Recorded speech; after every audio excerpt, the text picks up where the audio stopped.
Donald Trump's rise in many ways can be attributed to the GOP losing touch with conservative voters. But what is most surprising, and some say is disturbing, is how evangelicals, you have leaders like Jerry Falwell Jr., you have Robert Jeffries, they're flocking to Donald Trump, who has a history of, well, he's twice divorced. He has the Planned Parenthood defense that he had at a couple of different debates. There are a lot of questions that other Christian conservatives have.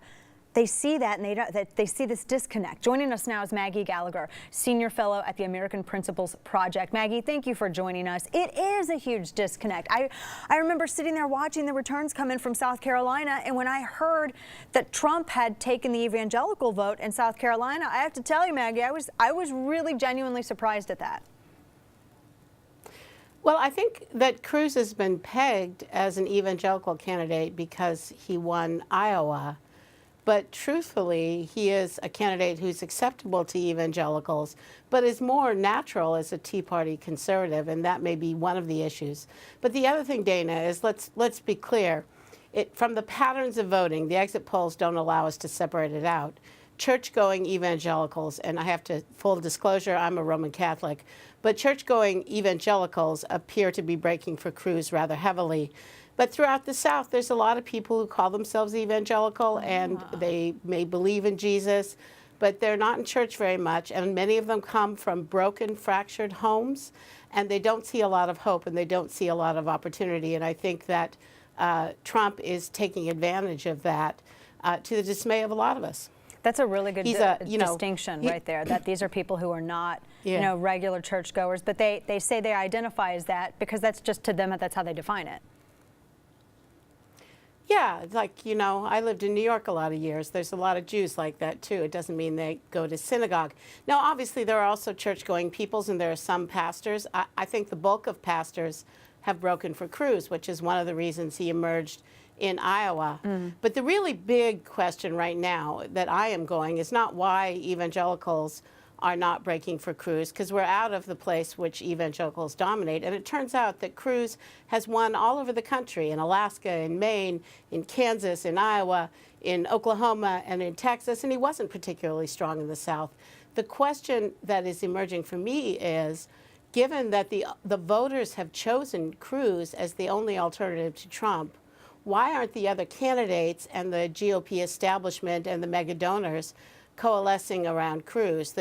The reality is the Republican voters want an outsider. If you take the Trump, the Cruz, and the Carson vote, it has consistently been around 60% of the vote, although it's divided differently between the candidates.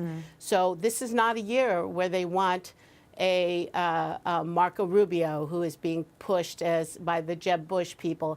This is not Kasich's years. It wasn't Jeb Bush's years. Now, these are all good people in a lot of ways. I have my differences with many of them. But the reality is right now that we have to face is that it is either Trump or Cruz. Take your pick. The voters have spoken, and it's all time for all of us to get behind one or the other. And I consider Trump an unacceptable candidate. And there are a lot of people who feel the way that you do. It's convincing some of those the supporters of those candidates to cross over to that, to go out and support Cruz. I mean, Louisiana, one of the reasons he had a surge was because of what you just said. There were Rubio voters who realized, look, if we want to take a principled stand, this is what we have to do to be competitive in this primary cycle. And it showed, just because Louisiana, everybody thought that, that was going to go for Trump. They were calling that with 7% in. It was a lot closer. Well, the reality is the polls right before the election showed that Trump should have won that by 12 to 18 points. Instead, Cruz fought him to close to a draw. He lost by 3 percentage points, and he was even in the delegates, I believe, when it was all counted. The same thing happened in Kansas. Trump was ahead by 6 points in the final polls. Instead, Cruz crushed him there by double digits. Just as he crushed him there in Maine by double digits. Something is happening out there. Here's the good news. It was really an underreported story how bad a night it was for Trump relative to what the polls predicted. And there are profound signs that the American people who, I did my best to try to persuade myself maybe I could vote for Trump. But the reality is a candidate who goes on national television and takes the stage and talks about his Anthony Weiner and says, go out there and commit war crimes and kill innocent women and children. I really don't understand how I can support that guy. And thankfully, it looks like in spite of the very bad news and the way Washington has failed to deliver over and over again for conservatives and for the average American working family, that there is the signs of a real Trump slump taking place right now.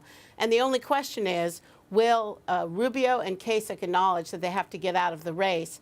And will the mega donors who are funding Rubio in particular acknowledge that it is better to coalesce around Cruz, even if he's not your guy, than to let Trump take over the Republican Party? That is our choice. The American people are the ones who have given that our choice. So I kind of like Cruz, but I would be happy if it was Rubio who had emerged at this point. But he hasn't. He's he's lost 18 out of 20 contests.